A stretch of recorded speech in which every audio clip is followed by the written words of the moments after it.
E aí, galera, estamos aqui mais uma vez para um vídeo empolgante, sempre falando de história, também da Palavra de Deus. Mas antes de prosseguirmos, não se esqueça de ativar o sininho das notificações e se inscrever no nosso canal, dando aí o seu like. Eu vou fazer aqui a parte 3 do juízo investigativo. É claro que você nunca vai ler essa nomenclatura juízo investigativo na Bíblia, como você também não vai ver milênio e trindade também não. Mas nós vamos ver como este assunto ele é extremamente bíblico. Primeiramente, gostaria que vocês dessem uma olhada aí na nossa Bíblia, em Daniel capítulo 7, verso 25 e 26, que são o finalzinho lá da profecia. Eu vou abrir para vocês aqui, vocês podem conferir na sua Bíblia, Daniel 7, 25 e 26. É importante que antes de você assistir esse vídeo, você tenha assistido aí o juízo, né? Essa capítulo 8 de Daniel, a parte 1, a parte 2, e essa é a parte final que eu farei sobre o assunto. Deixarei os links aí, nós temos material com abundância e não vai restar nenhuma dúvida a respeito desse assunto. Basta apenas que você não tenha preguiça de estudar. Aqui nós vemos uma profecia, nós sabemos que o chifre pequeno ele persegue os santos do Altíssimo, mudam os tempos e a lei, inclusive aqui o sábado é destruído. E aqui o verso 26 fala que depois disso, dessa destruição, dessa operação do chifre pequeno, havia cometido o tempo da supremacia papal, e então se assentaria o tribunal no verso 26, mas depois se assentará o tribunal para tirar o domínio, para destruir e consumir até o fim. Veja que o verso de Daniel capítulo 7, verso 25 e 26, fala que depois do domínio de 1260 anos do chifre pequeno, o tribunal iria se assentar, mas não fala quando é que ele iria se assentar. No capítulo 8, nós lemos aqui no 13 e no 14, é um embate justamente isso, diz que o anjo vê justamente as mesmas ações que eram feitas pelo chifre pequeno, agora de Daniel capítulo 7, e aqui de novo ele tem um recomeço para avançar um pouquinho mais à frente, e então o anjo diz assim, vendo toda a situação, ele falou, no verso 13 e 8, depois ouviu um santo falar e disse a outro santo, aquele que falava, até quando durará a visão do sacrifício diário e a transgressão assoladora, visão na qual é entregue o santuário e o exército a fim de serem pisados? E ele me disse, até 2300 tardes e manhãs o santuário seria purificado. Então veja que no capítulo 7, que é o anterior, falava que depois de 1260 anos, dias, né, que dá 1260 anos, começa em 538, vai terminar em 1798, com o fim da supremacia papal. Então haveria um juízo, e esse verso aqui vai falar que do Daniel 7 não fala quando, mas quando nós vamos olhar no capítulo 8, ele vai dizer quando que enfim iniciaria esse juízo aqui do capítulo de Daniel. No verso 26 diz que a visão da tarde e manhã foi dita é verdadeira, tu porém preserva a visão, porque ela se refere a dias muito distantes ou ao tempo do fim. Veja, e aqui nós dizemos, nós como cristãos adventistas do sétimo dia, que Deus tem iniciado um juízo investigativo, mas nós temos sombra disso na palavra de Deus. Agora eu vou ficar uma pergunta que eu já lanço para você que está assistindo o vídeo aqui, qual a necessidade que Deus, se Ele é onipresente, né, para que ele precisa fazer um juízo investigativo? Você vai ver aqui hoje nesses textos por que Deus trabalha dessa maneira. Eu vejo que Deus é um Deus fantástico e você vai entender por que Deus, na realidade, ele efetua esse juízo investigativo no céu. E nós vamos ver isso no capítulo de Gênesis. Eu gostaria que vocês abrissem lá no capítulo 18 e 20. Olha só que a mesma linguagem aqui, uma linguagem de investigação. Olha, o mesmo ocorre aqui em Gênesis 18 a 20. Olha lá, vamos abrir a Bíblia lá em Gênesis. Já estou abrindo a minha aqui, no capítulo 18, verso 20 a 21. Diz mais o Senhor, com efeito o clamor de Sodoma e Gomorra tem se multiplicado. E olha só, e o seu pecado tem se agravado muito. Descerei e verei se de fato o que tem praticado corresponde a esse clamor que é vindo até mim. E se assim não é, sabê-lo-ei. Veja que coisa aqui, né? Difícil, olha só, uma investigação. Veja, diz que o clamor de Deus havia chegado, de Sodoma e Gomorra havia chegado até Deus. E enfim, ele falou assim, olha, eu vou dar uma descida, diz o verso, pode olhar aí na Bíblia, o 20 e o 21, descerei e ver e verei se é assim de fato ou não. Se é, eu saberei, se não, né, eu sabê-lo-ei. Então ele faz uma investigação, mas olha, a Bíblia não fala que Deus ele é onipresente, ele não vê todas as coisas, né? Por que a Bíblia está dizendo assim, se é ou não é?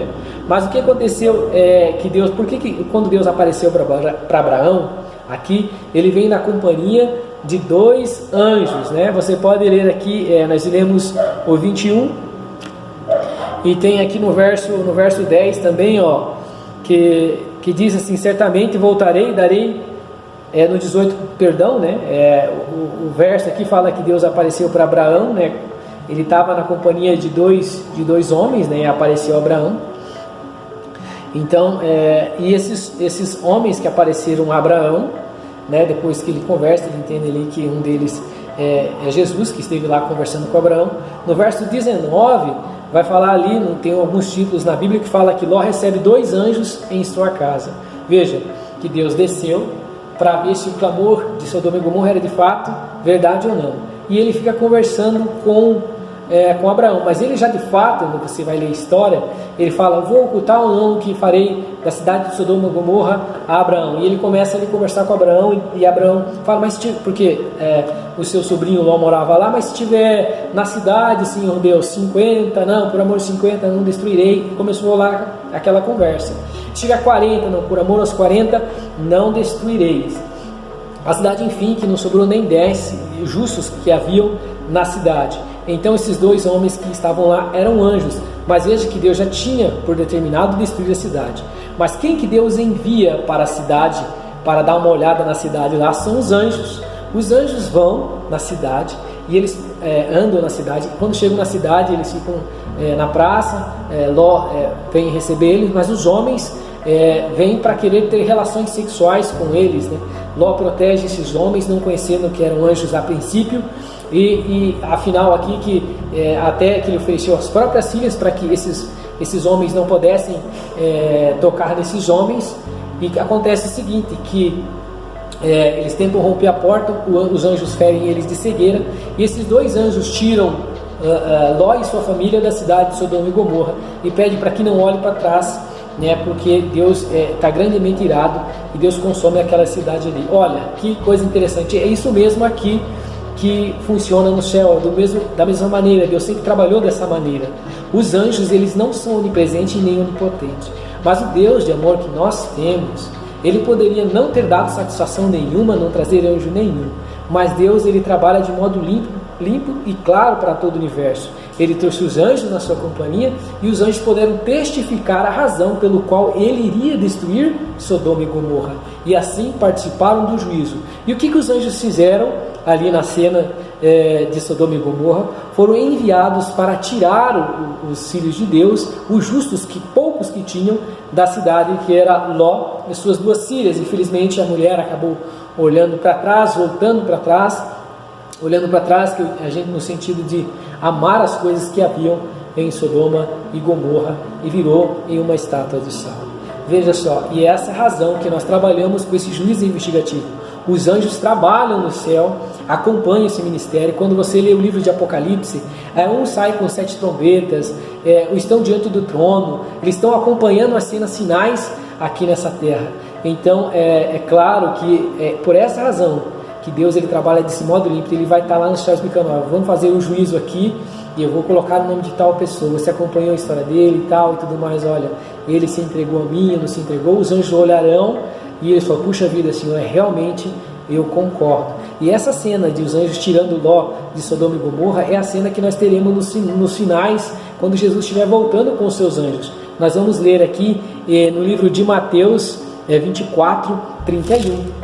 Abra a tua Bíblia lá em Mateus 24 e 31, que você vai ler que realmente é isso mesmo, a mesma cena lá que ocorreu em Sodoma e Gomorra, um juízo investigativo antes da destruição da cidade. A mesma coisa ocorrerá na segunda vinda de Jesus. E nós sabemos que quando iniciou esse juízo investigativo, e eu estou mostrando aqui que ele é bíblico, Mateus 24, 31. e diz assim, ó, o verso 30 também vou ler, ó, então aparecerá no céu o sinal do Filho do Homem, todos os povos da terra se lamentarão e verão o Filho do Homem vindo sobre as nuvens do céu com poder e muita glória. Ele enviará quem? Os seus anjos com grande clangor de trombeta, os quais reunirão os seus escolhidos de quatro ventos e a uma outra extremidade da terra. O mesmo serviço que esses anjos prestaram ao tirar Ló da cidade de Sodoma e Gomorra, assim os mesmos anjos no tempo do fim vai ser enviados para recolher o povo de Deus. É eles que recolhem o povo de Deus.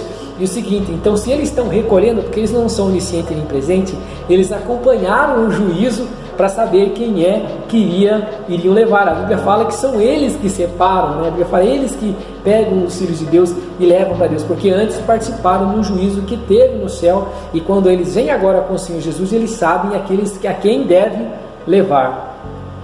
Eu vou ler aqui também com você, olha só, Mateus 13, que vai falar justamente disso também. São vários versos que testificam dessa obra, esse juízo investigativo, missão que Deus tem, né, para esclarecer o universo das pessoas que irão se salvar e daqueles que irão se perder. Mateus 13, o verso 40, olha só o que diz o texto aqui. Então, olha, pois assim como o joio é colhido e lançado ao fogo, assim será na consumação do século. Mandará o Filho do Homem e os seus anjos, que ajuntarão o seu reino todos os escândalos e os que praticarem iniquidade, e os lançarão na fornalha acesa, e ali haverá choro e ranger de dente. Olha só, os anjos lançando os ímpios na fornalha, né? Na parábola aqui também praticando a realidade do juízo. No verso aqui do 47 nós temos a parábola da rede, que diz da pesca. O reino dos céus é assim semelhante à rede que lança ao mar, recolhe peixe de toda espécie, e quando está cheia, pescadores arrastam-na para a praia, e assentados escolhem os bons para os cestos, e os ruins deitam fora. Assim será a consumação do século. Sairão os anjos e separarão os maus entre os justos, e lançarão na fornalha acesa, ali haverá choro e ranger de dente. Veja que é os anjos que saem e fazem a separação, porque eles assistiram diante de Deus um juízo que começou, como nós vimos, e biblicamente em 1844, e quando é dada a ordem da volta de Jesus, eles sabem aqueles que são os filhos de Deus e quem não são os filhos de Deus. Eles estão cientes daqueles que serão levados e daqueles que serão deixados. Vejam como impressionante e como bíblico é esta mensagem. Há pessoas que dizem que essa mensagem ela não é uma mensagem bíblica da palavra de Deus, mas é uma mensagem verdadeira e não tem como distorcer esta palavra. Eu gostaria que vocês abrissem também aqui, nós vamos ler o livro de Hebreus, né? Hebreus, aqui tem uma outra importante mensagem, né? Abram lá, próximo a Tiago, lá na Bíblia de vocês, aqui já achei o meu Hebreus, é o capítulo 1, verso 7, falando a respeito dos anjos que assistem diante de Deus, assistem a humanidade. Olha só o que diz 1:7. Ainda quando os anjos, que ele fala, aquele que a seus anjos faz ventos e a seus ministros labaredas de fogo, né, para trabalhar a favor dos seus salvos, estão envolvidos no processo do juízo de que Deus está executando no céu. No verso 14 também diz, são todos eles espíritos ministradores enviados para servir a favor dos que hão de herdar a salvação. E com isso nós temos aqui também uma das últimas partes que nós vamos ler, que é o livro de Tessalonicenses, né? Eu gostaria que você abrisse a tua Bíblia lá em Tessalonicenses, e você irá ver aqui, Tessalonicenses é um texto muito conhecido, 4:16, 17, né? Você irá ver aqui que mensagem importante aqui a respeito dessa separação e serviço dos anjos e desse juízo que é ministrado no céu, não porque Deus não sabe quem Ele irá salvar, mas para demonstrar a justiça de Deus em prol do pecador, para deixar ciente os céus dos quais serão levados e aqueles que serão deixados. Está em Tessalonicenses 4:16, 17, que diz assim, porquanto o Senhor mesmo, dada a sua palavra e ordem, ouvida a voz do arcanjo, ressoada a trombeta de Deus, descerá dos céus, e os mortos em Cristo ressuscitarão primeiro. Se os mortos em Cristo vão ressuscitar primeiro, é lógico que houve um juízo já, porque quem ressuscita depois já está perdido.